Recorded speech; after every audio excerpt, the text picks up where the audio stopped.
Hola, buenos días. Soy Auxiliadora Robles Bello del Departamento de Psicología de la Universidad de Jaén y vengo a realizar una comunicación al Congreso Mundial de Educación Educa 2019. Se trata de realizar una evaluación sobre la lectura y la escritura en un caso de una niña que está siendo atendida en un centro de atención infantil temprana y esta niña tiene trisomía 22 en mosaico. Pues bien, la trisomía 22 en mosaico es una enfermedad cromosómica rara que fue descrita en 1976 por primera vez por Zellweger.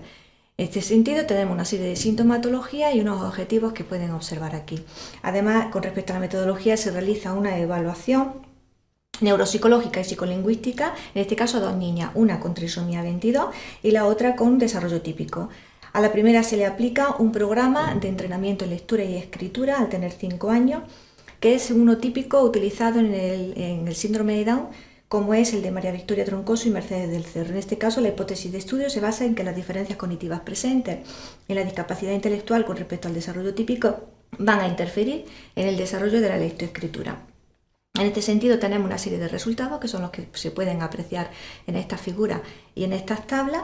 Y los resultados muestran cómo existe una diferencia a nivel cognitivo y lingüístico entre ambos participantes. Sin embargo, estas diferencias son menores en el nivel de lectura y escritura alcanzado tras el entrenamiento en atención infantil temprana con este tipo de metodología. Por todo ello, podemos realizar una serie de una discusión y una conclusión que tiene que ver con que la niña con trisomía 22 se beneficia en este caso del programa de lectura y de escritura que tradicionalmente viene siendo utilizado en este caso por la población con síndrome de Down. Muchísimas gracias por su atención.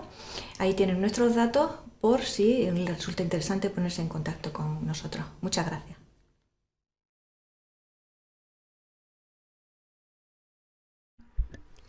El objetivo de este trabajo es proporcionar las bases teóricas que fundamenten el adecuado desarrollo auditivo desde una perspectiva musical, referente al oído absoluto y relativo. El método utilizado para ello es el análisis documental, el cual ha aumentado en el campo científico como consecuencia del crecimiento imparable de la producción de información en la sociedad actual, considerándose muy necesario para poder hacerla accesible a los usuarios de una forma más cercana y sintética. El oído absoluto es la capacidad para identificar correctamente el nombre musical o la frecuencia de un sonido dado. Entre las ventajas que aporta podemos citar que ayuda a comenzar a cantar en la nota correcta cuando no hay acompañamiento, a cantar a primera vista con precisión y a escuchar partituras musicales sin necesidad de tocarlas. Sin embargo, se ha sobrevalorado mucho y también presenta inconvenientes para las personas que lo poseen, porque cuando la fuente de sonido es desconocida, no identifican con precisión el movimiento de las alturas y también presentan dificultades para identificar las funciones armónicas, porque suelen prestar atención a la línea principal. Existen varias hipótesis acerca del oído absoluto, entre las que queremos destacar, dada su relevancia, las recogidas por Vera. Respecto al oído relativo, puede definirse como la habilidad para identificar intervalos entre dos o más notas sin la ayuda de tener las notas referenciadas, y permite, por ejemplo, cantar con otra persona en el mismo tono, diferenciar una tríada mayor de una menor, distinguir las progresiones de los acordes clásicos primero, cuarto y quinto en las canciones escuchadas, identificar un sonido cuando se compara con un punto de referencia dado y reconocer melodías transportadas. El oído relativo es mucho más fácil de entrenar que el oído absoluto, estando al alcance de la gran mayoría de los músicos.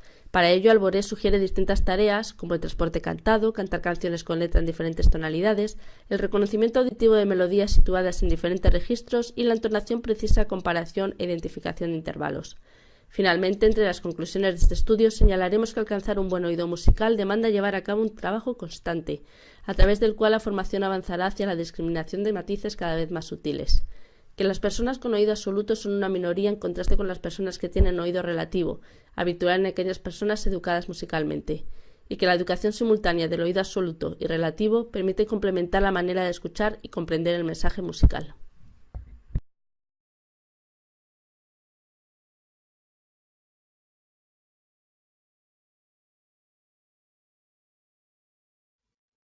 Videojuegos y educación física. Competencias del docente. La educación física es una materia puramente práctica que se podría beneficiar de las TIC. No existen manuales a modo de guía para introducir estas metodologías en el aula. Así, algunos de los argumentos para utilizarlas son que aumenta el interés del alumnado, ayudan a compartir otras perspectivas, facilitan la resolución de problemas y contribuyen al desarrollo de las competencias clave. Las capacidades que deben tener frente a las TIC son utilizar todos los recursos tecnológicos a su disposición, tener las competencias básicas en el uso de las TIC, tener competencias en el uso de Internet. Deben realizar labores de tutoría tanto presencial como telemáticamente o disponer de una blog o web. Fomentar los TIC con una actitud crítica y positiva ante sus alumnos, tener conocimientos y competencias sobre modelos de enseñanza, métodos didácticos y modelos de evaluación cuando se utilizan las TIC, comprender cómo integrarlas en el currículo, utilizar los conocimientos para añadir valor a la sociedad resolviendo problemas complejos y reales, producir nuevos conocimientos y sacar provecho de estos, tener competencias en el área ética del uso de TIC y deben utilizar las TIC para tener acceso a expertos externos y a comunidades de aprendizaje. Quien quiera incluir los videojuegos en su aula deberá ser capaz de conocer la dinámica del videojuego, conocer qué nos ofrece el mercado, tener en cuenta que es quien decidirá cómo se usará y cuándo. No debe de olvidar que el videojuego activo es solo un recurso. Saber elegir el que mejor se adapte a nuestro contexto y una vez elegido deberá conocer su dinámica.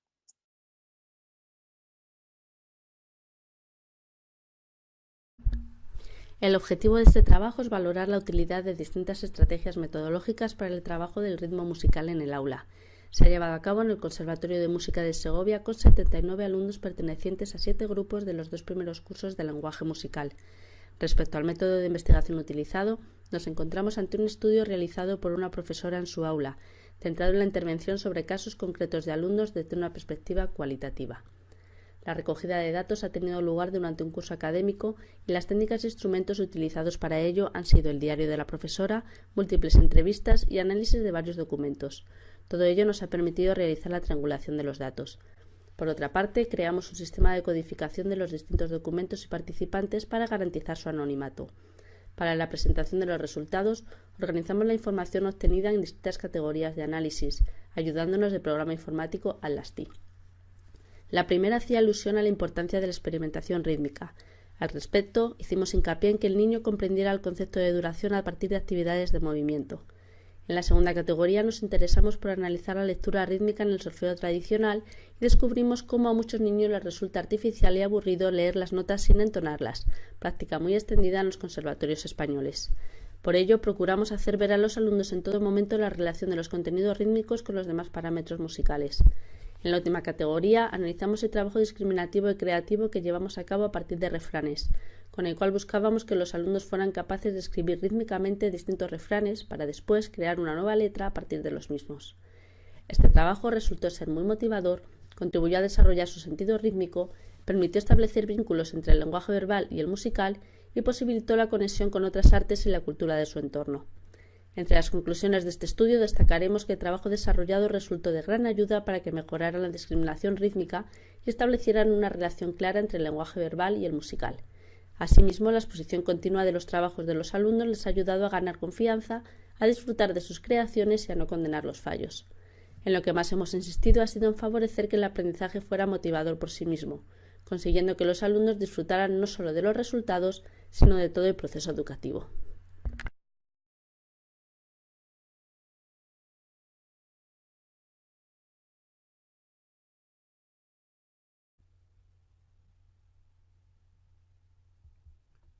El problema que se trata en esta publicación solo es una pequeña parte de todo lo que compone la violencia y discriminación de género. La forma de solucionar problemas sociales es mayoritariamente desde lo individual, desde lo cotidiano. Lo que vais a encontrar a continuación es una contextualización de este problema y cómo tratarlo en el día a día. Los índices de pobreza son altos, lo que aumenta la desigualdad entre hombres y mujeres. En Ecuador hay niñas que incluso son obligadas a tener a sus hijos, incluso en casos de violación. El entorno propende a beneficiar siempre al niño o al hombre dándole más opciones o siendo más permisivo con sus actos. Por otro lado, las leyes del país son incoherentes y ambiguas. Todos estos ingredientes dificultan aún más la labor que tenemos como educadores. En la educación física se trabaja con el cuerpo y a través del movimiento en sus diferentes etapas evolutivas. Se da el ambiente idóneo para el aprendizaje del respeto al propio cuerpo y el de los demás, y no debemos sobrevalorar la competición intentando dar siempre el mismo tiempo y valor a los deportistas de todos los géneros. Ninguna política ni estrategia inclusiva tendrá éxito si no se adopta el sistema coeducativo, que incorpora el principio de diversidad como eje transversal. Trabajemos entonces a través de pequeñas acciones. Por ejemplo, en el fútbol hablemos de Vero Boquete, en danza de Nacho Duato. Trabajemos con el acrosport, que es una actividad inclusiva. Recordemos, sobre todo, que somos docentes, agentes de respeto y convivencia armónica. Muchas gracias. El papel de la música como herramienta inclusiva en las comunidades de aprendizaje.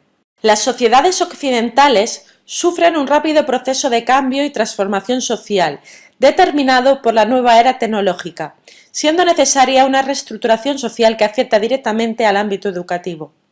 Los procesos de enseñanza-aprendizaje deben estar vinculados a la inclusión educativa, concepto que ha evolucionado significativamente en los últimos años, siendo las comunidades de aprendizaje un marco altamente eficaz para su éxito, dado que su papel es esencial para ayudar al educando a discernir entre la gran cantidad de información que recibe a diario y a seleccionar aquellas aportaciones que realmente ayudan a su evolución positiva dentro de nuestra sociedad.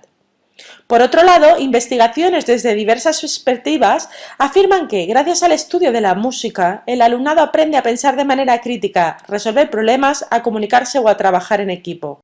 El éxito de las comunidades de aprendizaje basadas en la música como herramienta inclusiva ha sido demostrado con proyectos como el proyecto LOBA, donde Mary Ruth Magin logra procesos educativos mediante la creación de una ópera, o el sistema venezolano desarrollado por José Antonio Abreu, donde mediante la creación de orquestas y coros infantiles se lucha contra la pobreza, la segregación y la exclusión social.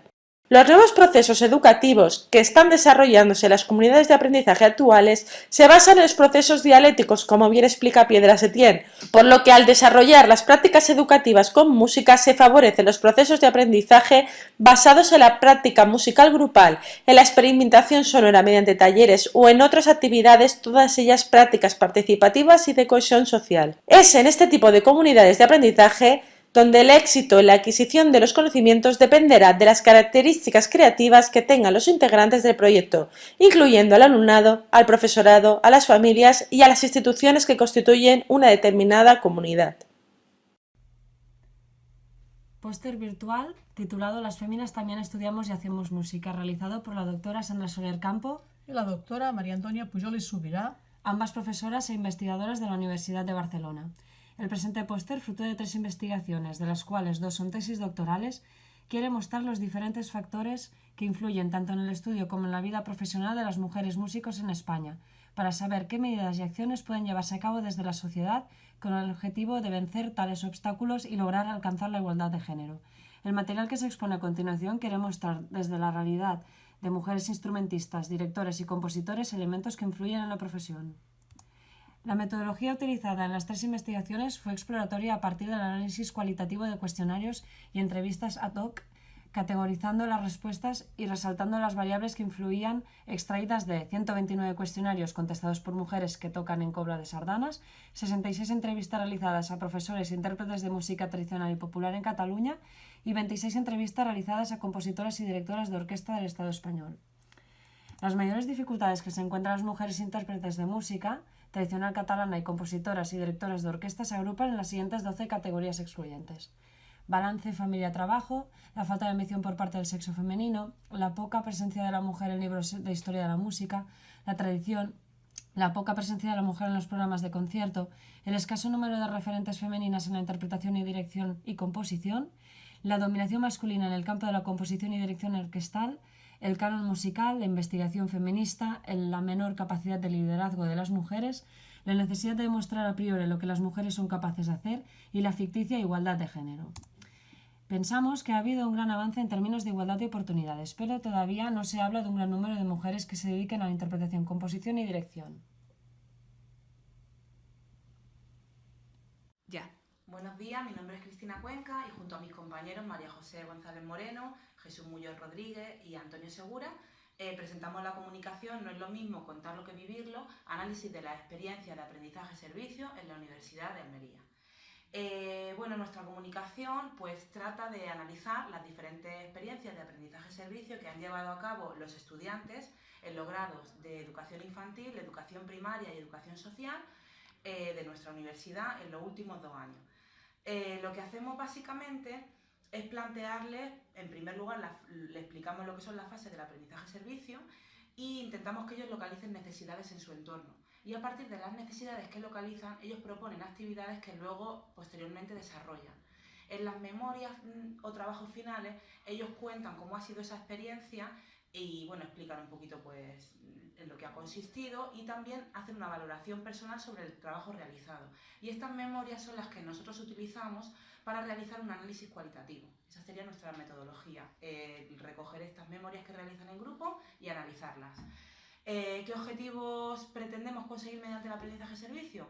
Pues que sean más autónomos, que sepan resolver pues, los problemas que les van surgiendo, que sean más creativos, que se motiven, entre otras, que tengan un aprendizaje significativo, entre otras cuestiones. ¿Lo conseguimos? Pues las memorias reflejan que sí. De hecho, en temas motivacionales están muy satisfechos del trabajo realizado, de la experiencia que han tenido, vemos mucha cohesión del grupo. De hecho, esta experiencia la realizamos en primero porque el trabajo en red funciona bastante bien. Y bueno, pues si queréis más información, pues leeros la comunicación y en cualquier duda que tengáis podéis contactar con nosotros, tenéis los correos electrónicos. Un saludo y gracias. Hoy día, las competencias están en el discurso diario de la enseñanza. La educación, ya sea obligatoria o universitaria, se vertebra, entre otros aspectos, en la formación orientada a las competencias. Desde esta perspectiva, la figura y el rol del profesor se ha redefinido. El docente no solo es un transmisor de conocimiento, es un profesional que dota a los alumnos de competencias, actitudes, valores, creencias, habilidades, etc., que mejoran su preparación para el ejercicio profesional, la convivencia y la ciudadanía en esta sociedad de la información y las comunicaciones que nos ha tocado vivir. De ahí, que el perfil o papel del profesorado en la enseñanza basada en las competencias se centre en el ser docentes competentes, y en el saber hacer, saber formar a los estudiantes en competencias profesionales y personales valiosas. Esto deriva hacia una profesionalización del profesor. Él mismo debe poseer o adquirir una serie de competencias profesionales docentes que acredite el desempeño eficaz de su labor y funciones educativas diarias. En el sentido indicado, este estudio trata de conocer aquellas competencias docentes que, a juicio del profesorado de secundaria, configuran su perfil profesional. Para ello, se contó con una muestra de 193 profesores de educación secundaria, elegidos al azar, pertenecientes a diferentes centros educativos, públicos y privados, de la isla de Gran Canaria. El método empleado es de naturaleza cuantitativa. La recogida de información se realizó en base a 2 cuestionarios, uno de ellos, elaborado para tal fin, presenta un diseño ad hoc y fue validado mediante juicio de expertos y análisis factorial confirmatorio. El segundo cuestionario, Competea, evalúa competencias, tal y como se entienden en el contexto laboral y profesional, de carácter socioemocional. Los resultados señalan que las competencias educativas y las socioemocionales están a la base de las competencias docentes que configuran el perfil profesional del profesorado, destacando variables como el trabajo en equipo, la motivación, la estabilidad emocional, la comunicación, el establecimiento de relaciones, la negociación, etc.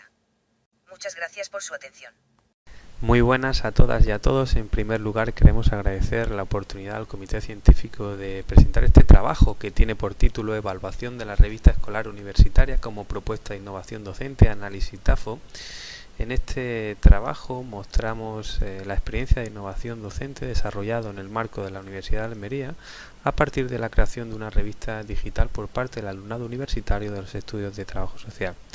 En esta propuesta didáctica, el alumnado ha realizado el diseño de las secciones de la revista, la preparación, elaboración, distribución de los contenidos, así como su maquetación y edición de la revista. Lo que pretendíamos con esta estrategia pedagógica ha sido incentivar la motivación y la implicación del alumnado en su propio autoaprendizaje.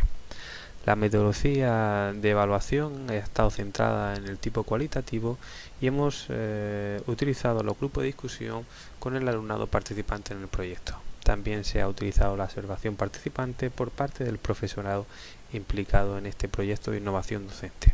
Hemos sistematizado los resultados en una matriz de impacto DAFO.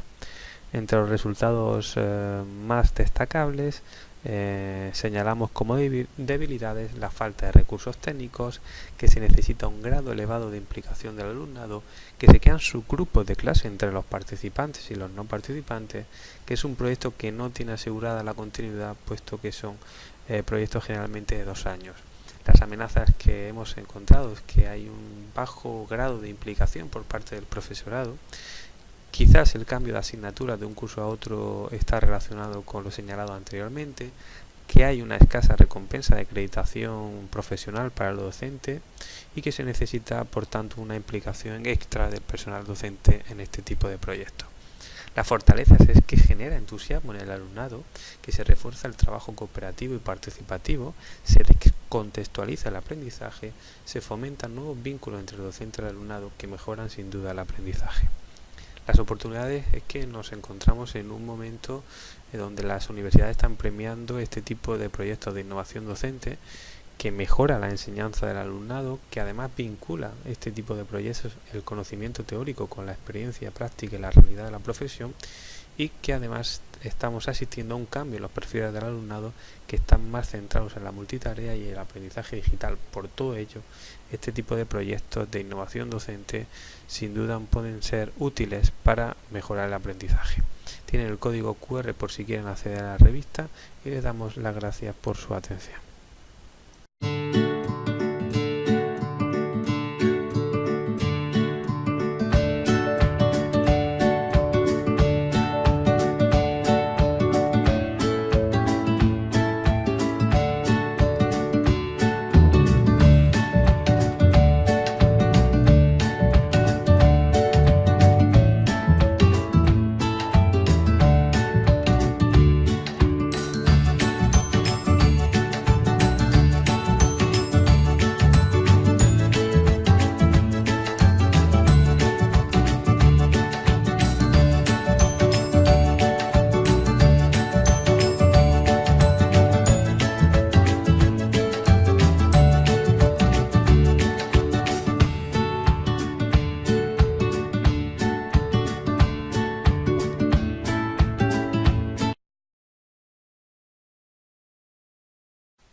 En este trabajo presentamos los resultados obtenidos de estudiar la motivación, el rendimiento y las expectativas de los estudiantes universitarios ante la implementación de la metodología Flipped Classroom.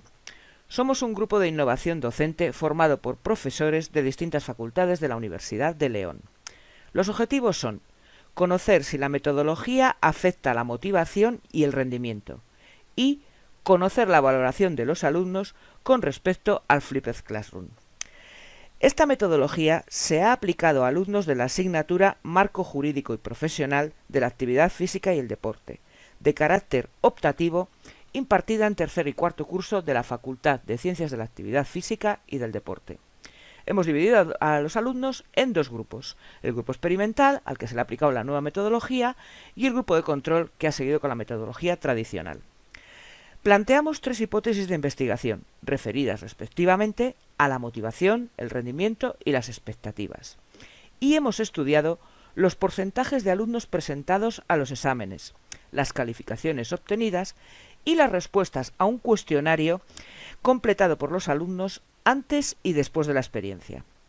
Realizadas las pruebas estadísticas correspondientes, los resultados obtenidos nos permiten concluir que en cuanto a la motivación y el rendimiento, hemos aceptado la hipótesis nula, ya que aunque se observa un incremento, no es estadísticamente significativo. En cuanto a las expectativas, los resultados que nos ha ofrecido el cuestionario reflejan que aumentan de forma significativa para todos los ítems.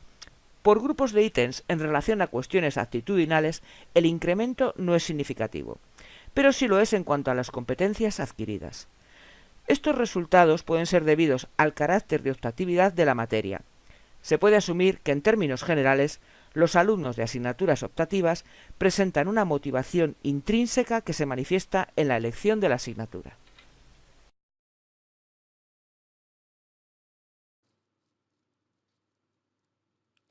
El Espacio Europeo de Educación Superior surge como una excelente oportunidad para mejorar la enseñanza superior en Europa y hacerla más competitiva a nivel internacional. Con este propósito es necesario explorar las necesidades de los alumnos en los nuevos programas que disponen de dos modalidades, semipresencial y a distancia. Con la incorporación de la modalidad a distancia del máster semipresencial de terapia psicológica con niños y adolescentes, se propone un estudio con el objetivo de identificar las necesidades y dificultades de los alumnos que se exponen a cursar la asignatura Trabajo Final de Máster o TFM, con el fin de mejorar la calidad de la misma. Un segundo objetivo fue describir la experiencia del profesorado que tiene la función de tutor. Y un último objetivo fue proponer diferentes medidas para reforzar las áreas que se perciben susceptibles de mejora. La metodología aplicada en la asignatura fue similar para ambas modalidades. En la modalidad a distancia, los seminarios formativos estaban disponibles en vídeo.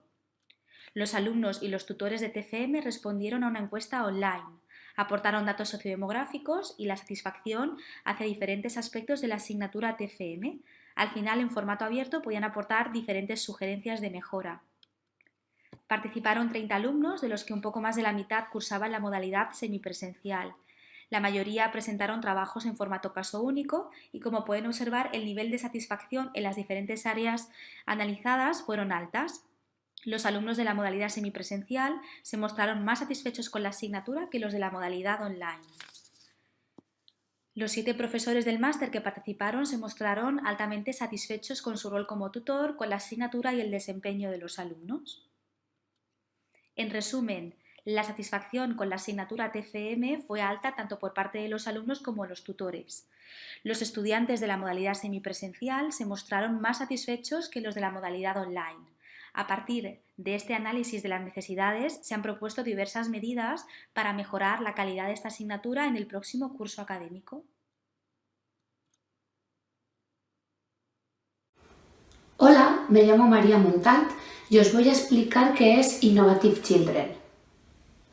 El objetivo principal de esta metodología es conseguir que los alumnos y alumnas desarrollen capacidades innovadoras y creativas a través de las diferentes actividades que se desarrollan en la escuela y junto con las familias. Para conseguir los objetivos que se proponen en esta metodología se llevan a cabo diferentes actividades. Por un lado encontramos Creating Stories, inventando cuentos. Es una actividad en la que los niños y niñas inventan sus propios cuentos y lo hacen con sus familias, ya que ellas, a través de los grupos interactivos dentro del aula, colaboran en el proceso de realización del cuento.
Con este trabajo, titulado Patios Inclusivos, queremos abordar el tema de la inclusión en el tiempo libre, o tiempo de ocio. En los centros escolares, la inclusión es ya una realidad y las programaciones docentes están diseñadas de manera que lleguen a todo el alumnado. Pero aquí queremos centrarnos en el recreo.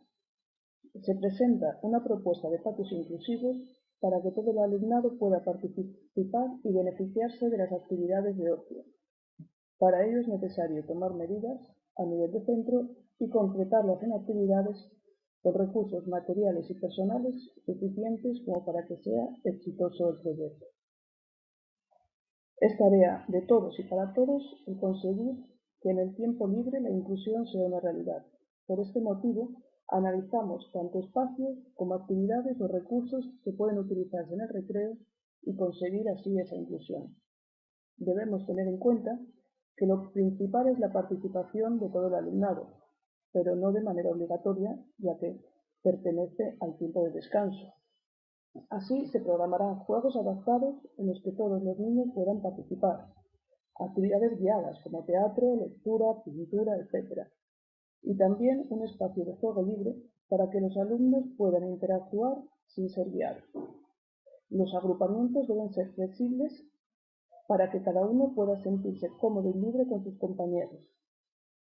Sobre el personal, los beneficiarios serán todos los alumnos del centro, mientras que los responsables o implicados, aunque sería óptimo que fuera todo el profesorado, este proyecto no puede ser algo obligatorio y está destinado a aquellos docentes que deseen implicarse en él.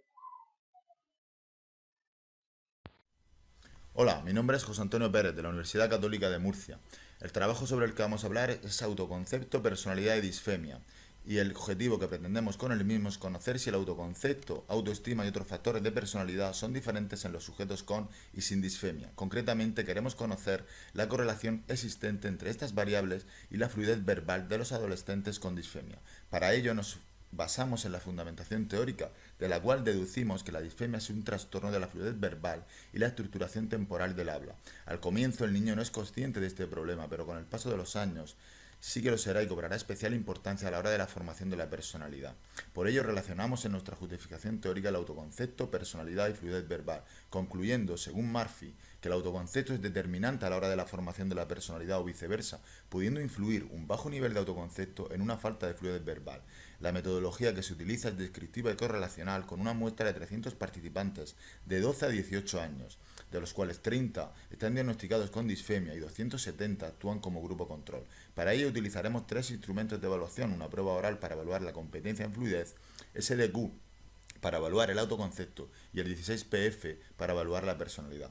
Para llegar a las conclusiones hemos tenido en cuenta 2 investigaciones que nos han resultado bastante concluyentes, de Garay, Gordóvil y Pérez, donde los resultados evidencian la relación existente entre baja autoestima y disfemia, pero en la edad de 19 a 40 años, y de Hernández y algunos que correlacionan negativamente autoestima y ansiedad en adolescentes. Tomando todo esto como base, consideramos de suma importancia validar nuestra hipótesis, ya que si se valida esta correlación entre variables, justificaría un posterior trabajo en la elaboración de un método de intervención de la disfemia basado en la mejora de la autoimagen, autoconcepto y autoestima. Toda la fundamentación teórica revisada apunta a esta relación positiva entre nuestras variables, que debe ser corroborada en nuestra investigación. Gracias por su atención. ¿Cómo afecta la educación al modo en que utilizamos Internet y a nuestra percepción del bienestar? El objetivo de este trabajo es analizar cómo el nivel educativo de las personas afecta a su uso de Internet y a su bienestar individual. Sin duda, se trata de 2 conceptos de gran interés y preocupación social, tanto el bienestar como por la parte del uso de Internet. Internet puede incrementar aspectos positivos como comunicación, colaboración, crear vínculos entre personas y profesionales, innovación y el engagement a distintos niveles dentro de la sociedad. Sin embargo, un mal uso puede generar dependencia, soledad, depresión, incluso uso compulsivo. Nuestra hipótesis de trabajo es analizar si un alto nivel educativo de las personas se relaciona positivamente con un uso de Internet que propicia el bienestar, el crecimiento personal y la autonomía. Y si, por otra parte, un bajo nivel de educativo se relaciona con un mayor uso de Internet relacionado con soledad, menor interacción física e insatisfacción con la vida. Para ello, partiendo de los datos que nos proporciona la European Social Survey, que recoge percepciones de más de 34.000 individuos y 18 países, hemos diseñado un modelo propio que analiza, por una parte, las diferencias intra- e interpaíses en cuanto al uso de Internet, la percepción del bienestar y la felicidad por nivel educativo, y por otra parte, esa percepción del bienestar basada en el modelo de RIF, de 6 dimensiones de RIF. Actualmente nos encontramos en fase de análisis de los resultados para contrastar si efectivamente nuestras hipótesis son correctas. En este trabajo se hace una revisión sobre la definición de integración propuesta en las primeras leyes educativas y su progresión hasta llegar al concepto de inclusión educativa actual. Las diferentes leyes educativas fueron poco a poco dirigiendo y guiando esta inclusión, dando paso de la escolarización de estos alumnos en centros de educación especial a una escolarización lo más ordinaria posible, generando una doble inclusión. Por un lado, la del alumno con necesidades educativas especiales, a un ámbito lo más normalizado posible, y por otro, la del conocimiento, adaptación y convivencia del alumnado de aulas ordinarias con las características propias de un alumno con necesidades educativas especiales. En los colegios ordinarios, donde existe inclusión educativa de alumnado con síndrome de Down, la intervención educativa debe llevarse a cabo tanto por docentes como por los diferentes profesionales especialistas, que forman parte de la comunidad educativa. Dicha intervención debe establecer bajo una visión de equipo, estableciendo las posibles metas a las que deben llegar nuestros alumnos y planificando estrategias de actuación acordes con sus características y demandas. Los alumnos con síndrome de Down aprenden todo lo que se les enseña con estrategias metodológicas ajustadas a su estilo de aprendizaje. Son competentes para aprender. Cuando se les ofrece la oportunidad, se les anima y se interviene con estrategias de enseñanza adecuadas. La escuela debe adaptarse a la diversidad de los alumnos. Para ello, ha de realizar cambios metodológicos y organizativos, emplear recursos didácticos específicos y disponer de profesorado con la formación adecuada. Hola, buenas tardes. Yo soy David Sánchez Teruel y junto a María Auxiliadora Robles Bello vamos a realizar una comunicación sobre la sexualidad y la educación, reflexiones y propuestas. Básicamente lo que vamos a ver es una pequeña introducción hacia la diversidad sexual, también veremos unos pequeños toques y luego finalizaremos con unas conclusiones. La sexualidad humana se encuentra modulada por aspectos sociales, culturales y religiosos, lo que podría implementar una educación sexual salpicada de mitos e ideas erróneas. Además, es diversa y presenta comportamientos y prácticas que deben ser visibilizadas a edades tempranas. El modelo de educación sexual imperante en colegios e institutos viene determinado por mitos e ideas erróneas provenientes de iguales y de redes sociales e Internet. Se debe reflexionar sobre el papel de la educación sexual en el desarrollo evolutivo de niños y adolescentes y de cómo esta educación afecta a sus primeras relaciones de parejas sexuales. La educación debe ser corresponsable de aspectos clave en la sexualidad de niños y adolescentes que pueden determinar su vida sexual adulta. No existe formación adecuada en maestros sobre la sexualidad humana y tampoco contenido didáctico fuera de lo meramente biológico o de aspectos binomiales clásicos. Como conclusiones podemos plantear que la educación sexual en colegios e institutos sigue centrada en la salud sexual y reproductiva, obviando temas como los derechos humanos y la responsabilidad de las relaciones de parejas sexuales. Además se ofrece una visión binomial tipo chico-chica, normal-anormal, salud-enfermedad, obviando factores clave en las relaciones humanas como la diversidad, las experiencias emocionales relacionadas con la sexualidad y la búsqueda de sensaciones. También además se focaliza la atención sobre la educación sexual en edades tardías, mayoritariamente en educación secundaria, lo que expone a niños y adolescentes tempranos a situaciones de alto riesgo para la salud. Como conclusión general podemos decir que todos estos aspectos deberán tenerse en cuenta para plantear programas de educación sexual más realistas y basadas en la diversidad sexual humana, lo que potenciaría los factores de protección en niños y adolescentes durante sus prácticas sexuales y eliminaría la vulnerabilidad basada en la ignorancia y en la binomialidad del ser sexuado. Muchas gracias por vuestra atención. El juego cooperativo, dispositivo pedagógico que propicia valores desde el encuentro. Una de las tareas que se inicia en la familia y continúa en la escuela ha sido, sin lugar a dudas, el de la formación en valores. Este es un tema que no pierde su interés. Por el contrario, día a día un gran número de docentes se pregunta sobre nuevas formas provocadoras, propiciadoras y motivadoras que faciliten la formación de los seres humanos que reclama la sociedad. Los objetivos que tenemos son los de visibilizar la intencionalidad de los actores de la licenciatura en cuanto a la práctica con el juego cooperativo, describir algunas prácticas con juegos cooperativos que desde el encuentro propician valores, proponer el juego cooperativo como dispositivo pedagógico para el fortalecimiento de valores desde el encuentro con el otro. Se realizó un cuestionario a 92 practicantes y 32 graduados de la licenciatura y un grupo focal en el que participaron un docente, 4 graduados y 4 practicantes. La metodología es de corte social cualitativo. La interpretación de los datos sigue la teoría fundamentada en datos de Glasser y Strauss, en la cual el investigador aprende de las perspectivas de los actores sociales. Dentro de los resultados, desde las voces de los actores se puede inferir que el juego cooperativo favorece las relaciones interpersonales. Acompañado de otras estrategias, se convierte en una herramienta de integración grupal. Desde una intencionalidad por parte del docente, este puede ser un dispositivo pedagógico que propicie valores desde el encuentro con los otros. Como conclusiones, el juego cooperativo invita a entretejer las relaciones para crear un estado de enriquecimiento mutuo. Es decir, de encuentro, al adoptar una actitud de respeto, estima y colaboración, lo que propicia mejores ambientes educativos. Como docentes es necesario tener claro que no se trata de imponer los valores, sino de descubrir la función que realizan en la vida y dejar al descubierto toda su importancia. Hola, bienvenidos a todos al segundo Congreso Mundial de Educación, EDUCA 2019. Voy a exponerles muy brevemente mi comunicación que lleva por título Cine y literatura comparada como recursos educativos, una propuesta didáctica desde la interdisciplinariedad y la transversalidad para la asignatura de lengua castellana y literatura en segundo de bachillerato, un perro andaluz. Bien, esta comunicación se basa en principios fundamentales de la literatura comparada, según los cuales podemos conseguir que distintos lenguajes artísticos puedan comunicarse entre sí.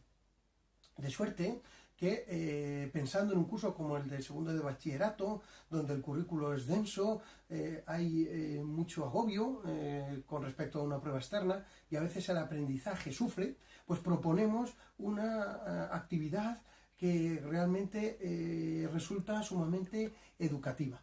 ¿Qué es lo que vamos a hacer? A través del visionado del corto Un perro andaluz de Luis Buñuel, estrenado, como saben, en 1929, vamos a aprovechar ese ensalzamiento de la metáfora para poner en relación lenguajes artísticos diferentes, como son el del cine, la pintura y la literatura. De ahí que tengamos a Luis Buñuel, Salvador Dalí y Federico García Lorca. De suerte que proponemos una actividad variada en la que se conjuga la literatura, se conjuga el cine y se conjuga la pintura. Con lo cual promovemos a través de lo transversal y lo interdisciplinar una lectura crítica y lo implementamos a través de la metodología Flipped Classroom, de manera que integramos también las tecnologías de la información y la comunicación como tecnologías del aprendizaje y del conocimiento. Hola. Bienvenidos a todos al segundo Congreso Mundial de Educación, EDUCA 2019. Les voy a presentar mi comunicación, cuyo título es La literatura comparada como metodología para la didáctica de la competencia lectora. Las versiones de los cuentos populares como intertextualidad para fomentar la lectura crítica en el segundo ciclo de la educación secundaria obligatoria. Una experiencia didáctica.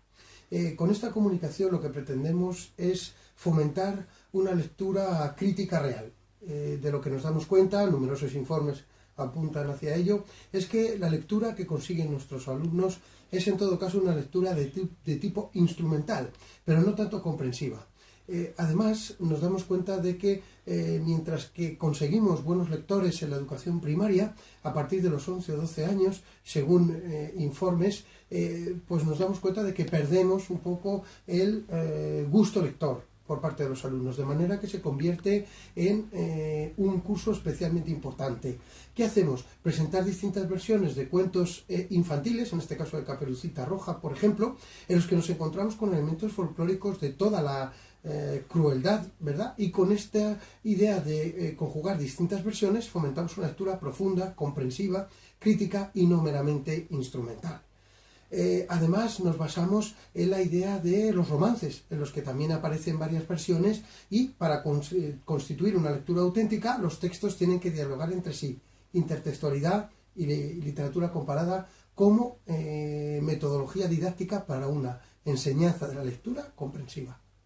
Buenas, mi nombre es Juan Sebastián Fernández Prados y junto a Antonia Lozano Díaz de la Facultad de Educación de la Universidad de Almería hemos presentado un póster virtual al Congreso Mundo Educa 2019, cuyo título es Contexto, tendencias y propuesta educativa para la ciudadanía digital.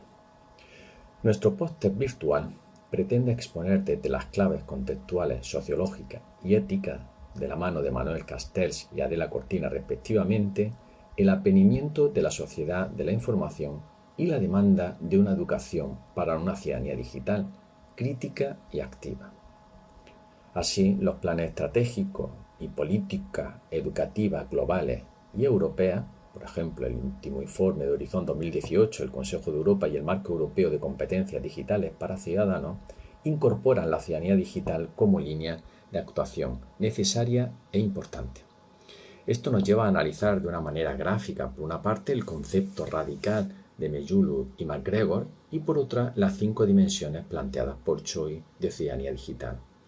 Tanto la concepción de referencia como la última dimensión de las 5 propuestas por Choi apuntan como elemento fundamental para construir una ciudadanía digital el activismo online.